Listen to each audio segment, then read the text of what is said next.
अस्सलामुअलैकुम नाजरीन, PC world news से मैं हूँ रिदा सिंधु। चीफ मिनिस्टर सिंध सैयद मुराद अली शाह और सूबाई वजीर नासिर शाह की जिला मलीर में एयरपोर्ट स्टार गेट पर योम शोहदा के हवाले से लगाए गए कैंप में आमद।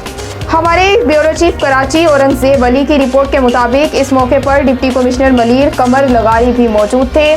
चीफ मिनिस्टर सिंध सैयद मुराद अली शाह की जानिब से शहीद हेड कांस्टेबल हादी बख्श और दीगर शोहदा की फैमिलीज को फूलों का गुलदस्ता पेश किया गया। चीफ मिनिस्टर सिंध ने पुलिस के शोहदा को खराजी अकीदत पेश किया और फातिहा ख्वानी की। चीफ मिनिस्टर सिंध और दीगर शुरका ने शोहदा की याद में दिए जलाए और कैंप में शरीक शहीदों की फैमिली से बातचीत की और उनके हौसले को सलाम पेश किया।